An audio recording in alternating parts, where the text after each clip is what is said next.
नमस्कार दोस्तों, स्वागत है आप सभी का एकाक्ष ट्यूटोरियल्स पर। मैं हूं गौरव।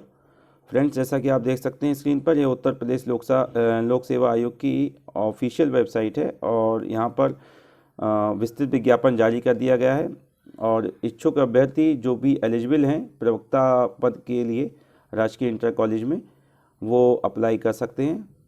ये विस्तृत विज्ञापन है, जैसा कि आप देख सकते हैं, ये दिया हुआ है उत्तर प्रदेश लोक सेवा आयोग के द्वारा ये जारी किया गया है। प्रवक्ता पुरुष एवं महिला राजकीय इंटर कॉलेज परीक्षा 2020। यहाँ पर देख सकते हैं आप, ऑनलाइन आवेदन प्रारंभ होने की जो अंतिम तिथि है वो 22 दिसंबर 2020 है, अर्थात आज से ही आवेदन शुरू हो गए। और ऑनलाइन परीक्षा शुल्क बैंक में जमा करने की अंतिम तिथि 18 जनवरी 2021 है। और आवेदन शुल्क जमा करने के बाद ऑनलाइन आवेदन स्वीकार सबमिट किए जाने की अंतिम तिथि जो है वो है 22 जनवरी 2021। ओके, पदों की संख्या देख लीजिए, ये यहाँ पर दिया हुआ है, आप देख सकते हैं। आप ऑफिशियल वेबसाइट पर अप्लाई करने से पहले एक बार विस्तृत विज्ञापन जरूर पढ़ लें और एलिजिबिलिटी, उसमें अपनी आयु सीमा जो उसमें निर्धारित की गई है विज्ञापन में, उसको देख लें। और शैक्षिक अर्हता भी आप देख लें। देखिए, रिक्तियों की संख्या यहाँ पर दी हुई है कि वर्तमान में चयन हेतु रिक्तियों की कुल संख्या 1473 है। ठीक है, जैसा कि यहाँ पर लिखा हुआ है 1473। ठीक है, जिसमें पुरुष शाखा हेतु 991 रिक्तियाँ एवं महिला शाखा हेतु 482 रिक्तियाँ हैं।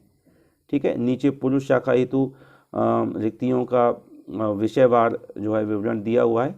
जैसे हिंदी के लिए 98 है, अंग्रेजी के लिए 100 है, भौतिक विज्ञान के लिए 105, रसायन विज्ञान के लिए 106, इस तरह से अन्य विषयों के लिए दी हुई है। इसके बाद फिर महिला शाखा के लिए नीचे रिक्तियों की संख्या दी हुई है। ठीक है, हिंदी के लिए, अंग्रेजी के लिए, भौतिक विज्ञान, रसायन विज्ञान, जीव विज्ञान, गणित, संस्कृत और अन्य विषयों के लिए। और यहीं पर जो है पुरुष शाखा और महिला शाखा दोनों के लिए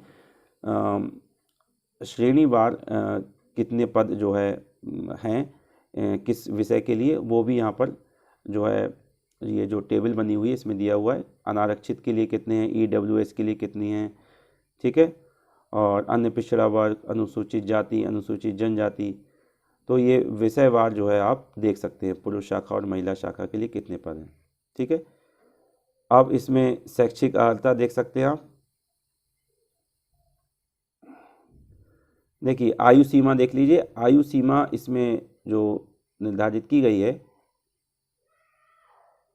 अभ्यर्थी को 1 जुलाई 2020 को 21 वर्ष, ठीक है, की आयु अवश्य पूरी करनी चाहिए और उन्हें 40 वर्ष से अधिक आयु का नहीं होना चाहिए। ठीक है, अर्थात उनका जन्म 2 जुलाई 1980 से पूर्व तथा 1 जुलाई 1999 के बाद का नहीं होना चाहिए। ठीक है, तो 21 वर्ष आयु पूरी हो जानी चाहिए और 40 वर्ष से अधिक नहीं होनी चाहिए। 2 जुलाई 1980 से पहले का जन्म ना हो और 1 जुलाई 1999 के बाद का जन्म नहीं होना चाहिए। ठीक है, और इसके बाद जो आयु सीमा में छूट है वो आप देख लीजिएगा, नीचे दी हुई है कि कितनी आयु सीमा में छूट है। अब इसके बाद देखते हैं हम शैक्षिक अर्हता क्या है। ठीक है, ये देखिए,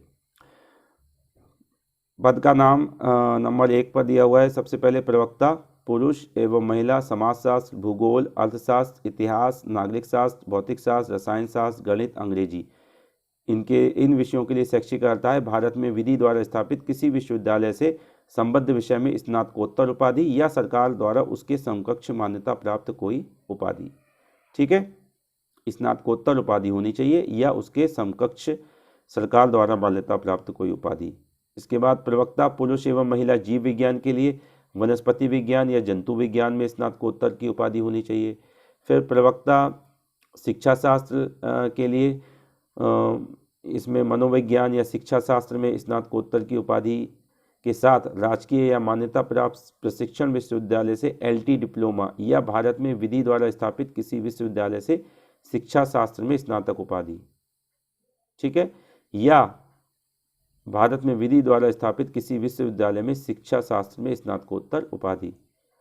ठीक है, इस तरह फिर नीचे हिंदी के लिए प्रवक्ता के लिए, फिर उर्दू के लिए, फिर संस्कृत के लिए, वाणिज्य के लिए वाणिज्य में स्नातकोत्तर उपाधि होनी चाहिए। ठीक है, संस्कृत के लिए अलग अर्हता है, इसमें देख सकते हैं आप, गृह विज्ञान के लिए, ठीक है। तो ये आप सभी देख लीजिएगा, विस्तृत रूप से इसमें दिया हुआ है, ठीक है।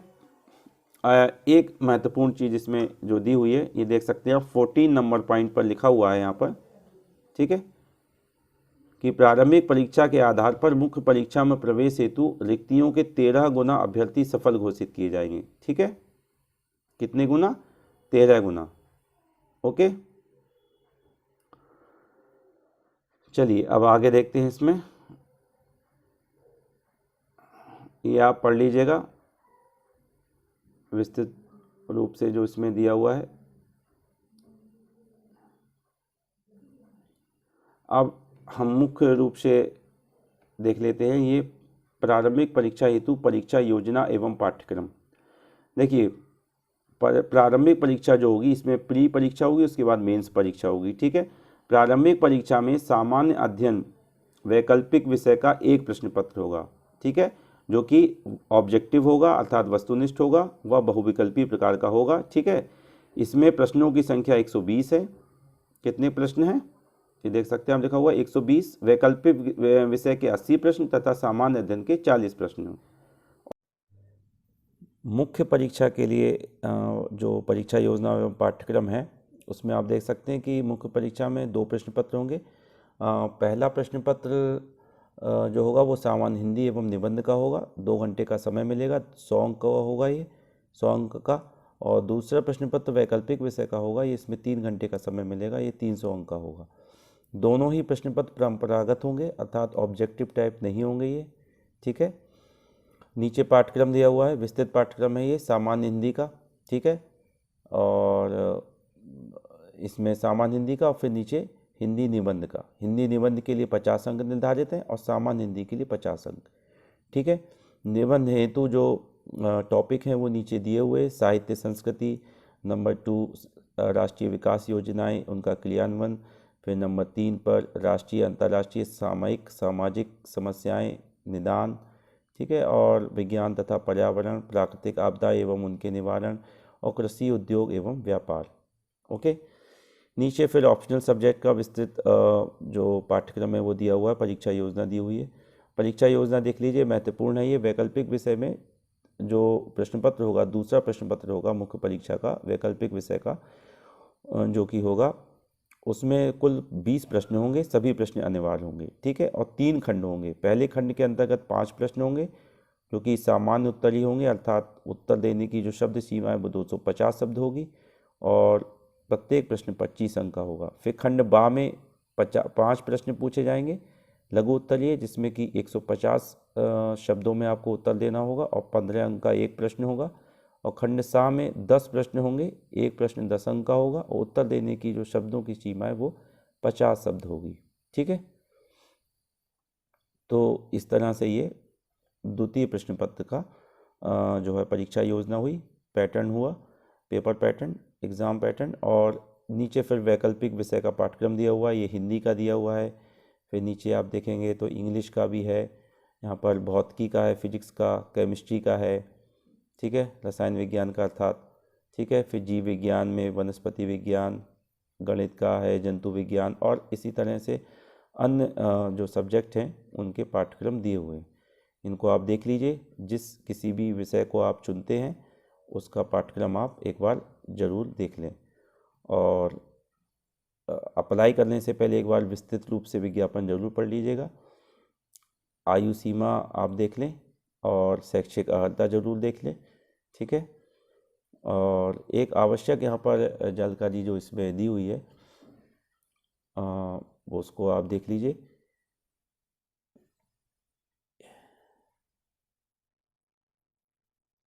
ये देखिए पॉइंट नंबर 15 पर यहाँ पर ये दिया हुआ है, पॉइंट 15 में दिया हुआ है कि ऐसे अभ्यर्थी जो पद के लिए निर्धारित अर्हकारी परीक्षा अर्थात पद की जो अनिवार्य अर्हता है उसमें सम्मिलित हो रहे हैं, वे इस परीक्षा में आवेदन ना करें क्योंकि वे पात्र नहीं हैं, ठीक है। अर्थात यदि जिस पद के लिए जो अनिवार्य अर्हता मांगी गई है विज्ञापन में, यदि उसमें सम्मिलित हो रहे हैं तो वे इस परीक्षा में आवेदन ना करें क्योंकि वे पात्र नहीं हैं, ऐसा इसमें लिखा हुआ है। ठीक है, और ये मैंने आपको बता दिया कि प्रारंभिक परीक्षा के आधार पर मुख्य परीक्षा में प्रवेश हेतु रिक्तियों के 13 गुना अभ्यर्थी सफल घोषित किए जाएंगे। ठीक है, ऐसा इसमें लिखा हुआ है। फिर पॉइंट नंबर 19, यहाँ पर महत्वपूर्ण जानकारी दी हुई है कि प्रारंभिक परीक्षा के वस्तुनिष्ठ प्रकारक प्रश्न पत्रों में गलत उत्तर पर दंड की व्यवस्था निम्नवत लागू होगी। ठीक है, प्रत्येक प्रश्न के 4 वैकल्पिक उत्तर हैं। उम्मीदवार द्वारा प्रत्येक प्रश्न के लिए दिए गए एक गलत उत्तर के प्रश्न हेतु नियत किए गए अंक का 1/3 दंड के रूप में काटा जाएगा। अर्थात जो नेगेटिव मार्किंग है वो 1/3 है, अर्थात 0.33 अंक जो है वो उस प्रश्न का काट लिया जाएगा यदि आप एक प्रश्न आपने गलत किया तो। ठीक है, अर्थात यदि 3 प्रश्न गलत हो गए तो एक सही प्रश्न आपका जो उसका अंक है वो काट लिया जाएगा। ठीक है, और इस तरह से आप पूरा इसमें पढ़ लीजिएगा। और आगे के जो भी पॉइंट हैं जानकारी है इसमें देखिए ये भी दिया हुआ है। आगे पॉइंट नंबर 20 में लिखा हुआ है कि अनुसूचित जाति तथा अनुसूचित जनजाति अभ्यर्थियों के लिए न्यूनतम दक्षता मानक अर्थात मिनिमम एफिशिएंसी स्टैंडर्ड 35% निर्धारित है। ठीक है, अर्थात इन श्रेणियों के अभ्यर्थी यदि प्रारंभिक और मुख्य परीक्षा में 35% से कम अंक प्राप्त करते हैं तो वे श्रेष्ठता या चयन सूची में सम्मिलित नहीं किए जाएंगे। इसी प्रकार जो अन्य श्रेणी हैं उनके अभ्यर्थियों के लिए न्यूनतम दक्षता मानक अर्थात मिनिमम एफिशिएंसी स्टैंडर्ड 40% निर्धारित है। अर्थात ऐसे अभ्यर्थी यदि मुख्य परीक्षा या प्रारंभिक परीक्षा या मुख्य परीक्षा में 40% से कम अंक प्राप्त करते हैं तो वे श्रेष्ठता अथवा या चयन सूची में सम्मिलित नहीं किए जाएंगे। ठीक है, तो ये न्यूनतम दक्षता मानक इन्होंने निर्धारित कर दिया है जो है आयोग ने। तो इसमें आप देख सकते हैं, ये इसको पढ़ लीजिएगा आप ध्यान से। और यह थी आवश्यक जानकारी।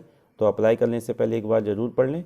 और एकाक्ष ट्यूटोरियल्स पर जो प्री एग्ज़ाम का जो सिलेबस है जिसमें कि 40 प्रश्न सामान्य अध्ययन के पूछे जाएंगे उसकी तैयारी आप कर सकते हैं। महत्वपूर्ण प्रश्नों के वीडियो उपलब्ध हैं प्लेलिस्ट के माध्यम से, जिसमें कि सामान्य अध्ययन के जो टॉपिक हैं सामान्य विज्ञान, हिस्ट्री, भारतीय राष्ट्रीय आंदोलन, ज्योग्राफी, इंडियन पॉलिटी, ठीक है, करंट अफेयर्स, इसके आप महत्वपूर्ण प्रश्नों की तैयारी कर सकते हैं। तो चैनल को सब्सक्राइब कीजिए और RO UPSSC बैंक एग्ज़ाम के लिए आप चैनल को सब्सक्राइब कीजिए।